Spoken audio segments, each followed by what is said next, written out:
Venkateswara gold తాకట్టులో ఉన్న మీ బంగారాన్ని విడిపించి కొనబడును.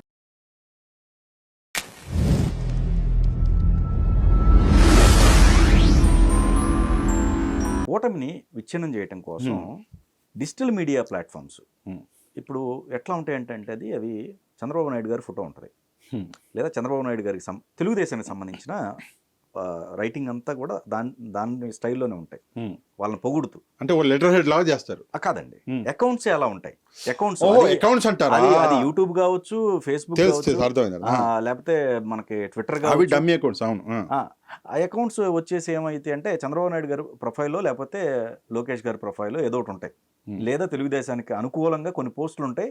ఒక పోస్ట్ మాత్రం తేడా ఉంటుందండి.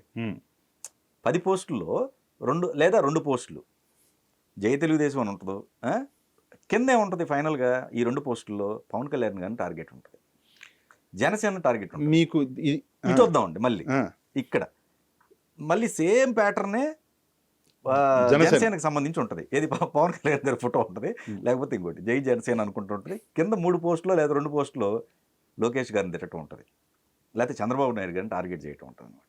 ఇప్పుడు వాళ్ళందరూ వాళ్ళకి ఒక సమన్వయ కమిటీ ఉంటుందిగా, వాళ్ళు బహిరంగంగా పోస్టర్ రిలీజ్ చేశారు.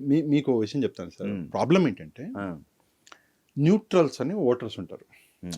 అవును, వైసీపీ ఓటర్స్ లేదా వైసీపీ కార్యకర్తలు, వైసీపీ అభిమానులు పక్కన పెట్టేద్దాం. టీడీపీ ఓటర్స్, టీడీపీ కార్యకర్తలు, అభిమానులు, జనసేన ఓటర్స్, కార్యకర్తలు, అభిమానులు, ఈ 3 కేటగిరీలోకి రాని వాళ్ళు న్యూట్రల్గా ఉండే ఒక కొంతమంది ఉన్నారు జనాలు. యాక్చువల్గా మన దగ్గర గెలుపు ఓటములను డిసైడ్ చేసేది ఆ న్యూట్రల్సే.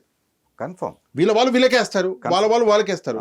ఈ న్యూట్రల్స్ ఎటు తిరిగితే అటు ఆ పార్టీ గెలుస్తుంది. ఓకే, సో ఇప్పుడు ఏం జరుగుతుంది, ఆ న్యూట్రల్స్ని అట్రాక్ట్ చేయాలి. ఆ న్యూట్రల్స్ ఎలా అట్రాక్ట్ అవుతారు అంటే, ఫలానా టీడీపీ పేజ్లో టీడీపీ వాడే ఈ మాట అంటున్నాడంటే నిజమై ఉంటుంది. ఫలానా జనసేన పేజు, జనసేనలో ఉండి జనసేన వాళ్ళే అంటున్నారంటే టీడీపీకి జనసేనకి చెడింది, జనసేనకి టీడీపీకి చెడింది. ఇక్కడ చదువుతారు, అక్కడ చదువుతారు, మీరు అన్నట్టు ఇదొకవే అంటారు. ఒకటి దీంట్లో ఏముంది అంటే విషయం, ఎప్పుడైనా సరే ముందు నుంచి వైఎస్ఆర్ కాంగ్రెస్ పార్టీ నమ్మిన సిద్ధాంతం ఇది. ఏంటి ఆ సిద్ధాంతం అంటే, జనసేన టీడీపీ అన్నది విడిపోతేనే వైసీపీ గెలుస్తుంది. పవన్ కళ్యాణ్ గారు, చంద్రబాబు నాయుడు గారు ఒకరికొకరు దూరం అయితేనే కూటమి గెలుస్తుంది, విడిపోవాలి కంపల్సరీ వైసీపీ గెలవాలంటే అన్నది వైసీపీ సిద్ధాంతం. వాళ్ళు ఈరోజు కూడా టీడీపీని, జనసేనని విడగొట్టడానికి చేయని ప్రయత్నం లేదు. ఏం చేస్తారు, ఒక నాయకుడు మాట్లాడినటువంటి ఒక కటింగ్ తీసుకుంటారు, జనసేన నాయకుడు ఫలానా నాయకుడు మాట్లాడారని ఫుల్గా వైరల్ చేస్తారు. టీడీపీ నాయకులు ఎక్కడో ఏదో కాంటెక్స్ట్లో ఏదో మాట్లాడితే దాన్ని తీసుకుంటారు, జనసేనకి వ్యతిరేకంగా మాట్లాడిన ఫలానా టీడీపీ నాయకుడు అని వేస్తారు. నేనేమంటాను అంటే, ఆయన కలిసి ఉన్నారు, వాళ్ళకిద్దరికి లేని బాధ నీకెందుకు? నీ బాధ ఏముండాలి? జనాలు, ప్రజా సంక్షేమం, రాష్ట్ర భవిష్యత్తు. నీకు ఆ బాధ లేదు, కానీ ఇద్దరి మధ్యలో పుల్ ఎట్టబెట్టాలి, ఎట్లా వీళ్ళని వాళ్ళని దూరం చేయాలి, ఎట్లా మధ్యలోకి దూరి ఆ ఓటు దండుకోవాలి, ఇదేనా?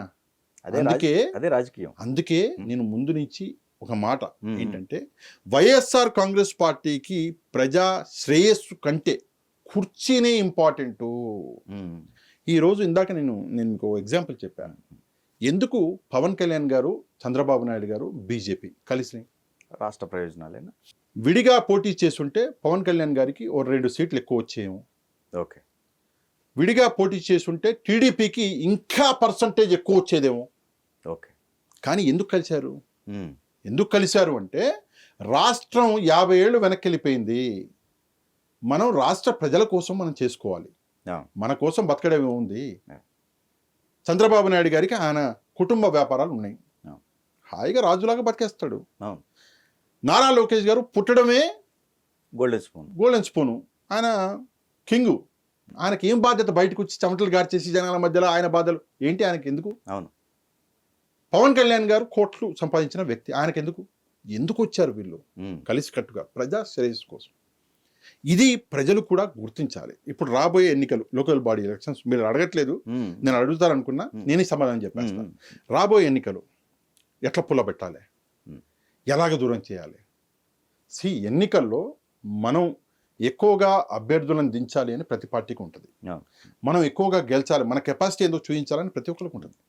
అల్టిమేట్గా కూటమి అనేది కూర్చొని నాకింత అనేది డిసైడ్ చేసుకుంటారు. నువ్వు మధ్యలో పోయి వాళ్ళకింత ప్లేట్లు పెట్టి ఎక్కర్లా, నీకు ఆ కెపాసిటీ లేదు.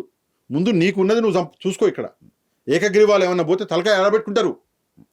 ఏకగ్రీవం వెళ్తే నేను ఊరుకోను అని అన్నారు కదా జగన్మోహన్ రెడ్డి గారు.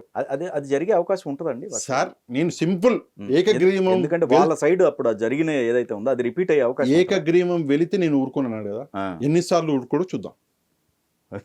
అది కూడా మనం దేవుడు అప్పటిదాకా బతికి ఉంచితే నేను కూడా చూస్తాం, మీరు కూడా చూస్తారు.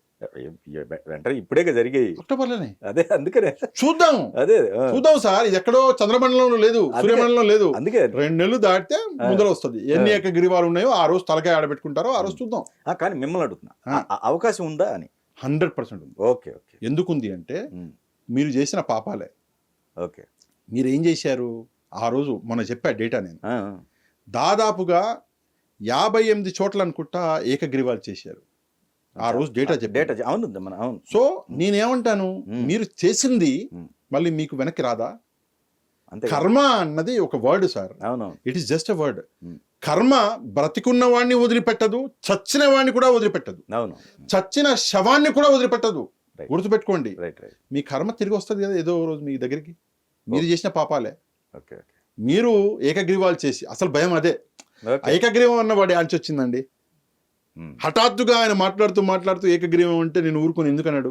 ఆయన తెలుసు నేను చేసిన ఈ పాపం ఇది మళ్ళీ జరిగే అవకాశం ఉంది. కానీ డబ్బు ప్రభావం ఉండొచ్చు. ఇప్పుడు మీరు డబ్బు, రాష్ట్రంలో డబ్బు పెద్ద మొత్తంలో రాబోతుంది. మళ్ళీ చెప్తున్నా, పెద్ద మొత్తంలో ఏ రవాణా వ్యవస్థలో వస్తుందో తెలియదు. రోడ్డు మార్గానే చేస్తారో, ఏటీ మార్గానే చేస్తారో, ట్రైన్ మార్గానే చేస్తారో, గాలిలో తీసుకొస్తారో, యాంతి చేస్తారో, కానీ పెద్ద మొత్తంలో డబ్బు రాష్ట్రంలో దిగబోతుంది. ఓకే. మీరు కావాలంటే ఈ పీస్ కట్ చేసుకోండి. ఎందుకంటే this is a very important thing. ప్రభుత్వం ఆల్రెడీ దీని మీద పని చేస్తుంది అని నేను నమ్ముతున్నా. కానీ చేయకపోతే చేయాలని కోరుకుంటున్నా. ఎందుకంటే అందరికీ అన్ని విషయాలు గుర్తురావు కదా సార్. గుర్తు చేయడం అనేది మా బాధ్యత. లోకల్ బాడీ ఎన్నికల్లో ఒకటి ఇంకో చిన్న అంశం.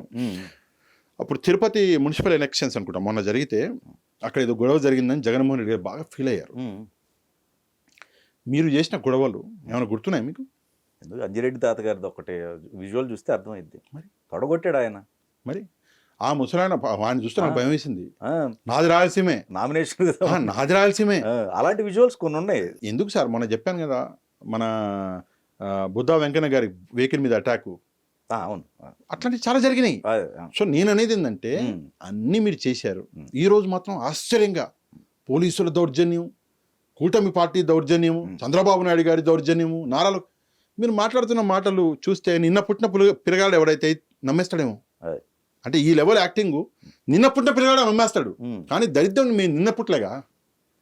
మేము 19 చూసినాము, అంతకుముందు 14 చూసినాము, 24 మొన్న చూసినాము, అంతకుముందు చూసినాం. కాబట్టి ఇవన్నీ ముందు పాటించండి. పాటించి దాని తర్వాత మీరేమన్నా అంటే వింటాం. కానీ మీరేమీ పాటించను, అన్నీ చేస్తా అని చెప్పి ఈరోజు పక్కవాడి మీద తోసేస్తానంటే కుదరదు. ప్రజలు చూశారు కాబట్టి తిరగబడుతున్నారు. ఈ వీళ్ళకి ఏమన్నా మీ అడ్వైజ్ ఇచ్చే అవకాశం ఉందా? ఇప్పుడు ఎందుకంటే ఈ అకౌంట్లు ఏంటంటే ఒక ఫేక్ నేరేటివ్ అండి. ఒక విషయం సార్, సైబర్ క్రైమ్ అని మన దగ్గర ఉంది. కానీ సైబర్ క్రైమ్ దాన్ని పనిచేయదు మీరు కంప్లైంట్ ఇస్తే తప్ప. కొన్ని ఎక్స్ట్రాడినరీ కేసులలో తనకేమైనా లీడ్ దొరికితే పనిచేస్తుందేమో. కానీ వీళ్ళు ఏం చేయాలంటే ఒక చిన్న సంస్థని ఏర్పాటు చేసుకోవాలి. అది ఒకరో ఇద్దరు కంప్యూటర్లు ఇచ్చి కూర్చుంటే కాదు. ఎందుకంటే 1000 పేజీలు ఉన్నాయి అవి. ఇప్పుడు మీరు పేజీ ఖతం చేస్తే ఇంకో పేజీ పుట్టుకొస్తుంది. కరెక్ట్. సో మీరు ఏం చేయాలంటే కొంత అబ్జర్వ్ చేయాలి. మీరు ఒక చిన్న సంస్థ లాంటిది పెట్టుకొని ఇట్లాంటి పేజీల మీద మీరు రీసెర్చ్ చేసి ఆ పేజీల డీటెయిల్స్ ఏవైతే ఉన్నాయో సైబర్ క్రైమ్కి అందించాలి కంప్లైంట్ రూపంలో. ఎందుకంటే యూ కెన్ డూ నథింగ్. మీరు వెళ్ళి ఆ పేజీలను రీడ్ చేసే అంశం ఉండదు. అది లీగల్ గానే వెళ్ళాలి. అవునవును. అయితే మీరు వెళ్ళి కంప్లైంట్ చేయాలంటే ముందు మీ దగ్గర డేటా ఉండాలి. సో దీని మీద ఆల్రెడీ చట్టాలు తేవాలనుకున్నారు. అది మొత్తం జరుగుతూనే ఉంటుందండి. నాకు ఒకప్పుడు గుర్తుంది, చైనా మీటర్ అని వచ్చింది, కరెంటు మీటర్. 1999-98లో చైనా మీటర్ రావడానికి ముందే చైనా మీటర్కి ఎట్లా పుల్ల పెట్టాలో మన దగ్గర ట్రైనింగ్ ఇచ్చేసినారు. రైట్. గ్రామాల్లో కూడా ఆ మీటర్కి పుల్లలు పెట్టారు. అది రాకముందే వీళ్ళు ట్రైనింగ్ తీసుకున్నారు. అదే. సో ఇక్కడ ఏమంటుంది, చట్టం రాకముందే ఆ చట్టంలో లూప్ హోల్స్ ఏంటో మొత్తం కనిపెడతారు సార్. రైట్. సో నేనేమంటాను, మీ పార్టీ లెవెల్లో మీరు ప్రభుత్వం లెవెల్లో ఏం చేస్తున్నారు, సోషల్ మీడియా కట్టడి అంటున్నారు, చేస్తున్నారు. పార్టీ లెవెల్లో మీరు ఏం చేయాలంటే ఒక చిన్న సంస్థ లాంటివి చేసి వీటన్నిటి మీద ఒక ట్రాకింగ్ అనేది చేయాలి. చేసి డైలీ మీరు ఇన్ని పేజెస్ని మేము గుర్తించాము అని ఒక కంప్లైంట్ రూపంలో ఫైల్ చేయాలి. చేస్తే ఆ పేజెస్ ఎగిరిపోతాయి. ఒకటి ఎగిరిపోయినంత మాత్రాన సమస్య పరిష్కారం అయిపోయిందంటే లేదు, ఇక్కడే డేంజర్. ఒకటి ఎగరగొడితే రెండు క్రియేట్ చేస్తారు. అది ఎవడు అన్నది కూడా కనిపెట్టాలి. అది ఎవడు అన్నది కూడా కనిపెట్టి తన మీద చట్టబద్ధంగా ఏమేమి చర్యలు తీసుకోవచ్చో చర్యలు తీసుకోవాలి. విషయం ఏంటంటే I cannot use anyone else logo అండి. నేను మీ ఫోటో పెట్టుకొని నేను ఒక పేజ్ రన్ చేయలేను. సరే, రాజకీయ నాయకుడి ఫోటో అన్నది జనరల్గా అభిమానులు సినిమా స్టార్ల ఫోటోలు పెట్టుకుంటారు, ఆ లినియన్స్ మనం ఇవ్వచ్చు. కానీ ఫోటో పెట్టుకొని తప్పు చేయకూడదు, నెగటివ్గా లేదా ఒక క్రైమ్ అటెంప్ట్ చేయకూడదు. కరెక్ట్. సో అట్లా చేసే వాళ్ళని గుర్తించండి. గుర్తించకపోతే ఏమవుతుంది, చిన్నదేగా అంటే మెయిన్గా న్యూట్రల్స్ డ్యామేజ్ అవుతారు. అవును, మీ పార్టీ కార్యకర్తలు బాగానే ఉంటారు, అటు పార్టీ బాగానే ఉంటుంది. ఎవరైతే మెయిన్గా డిసైడింగ్ ఫ్యాక్టర్ ఉందో, ఎవరైతే ఎన్నికల్లో మిమ్మల్ని గెలిపిస్తారో న్యూట్రల్స్, వాళ్ళు కొంత ప్రభావితం అయ్యే ఛాన్స్ ఉంది. కాబట్టి దీని మీద తప్పకుండా ఎంతో కొంత వీళ్ళు దృష్టి పెట్టాలి. ఓకే, ఇది చాలా ఇంపార్టెంట్.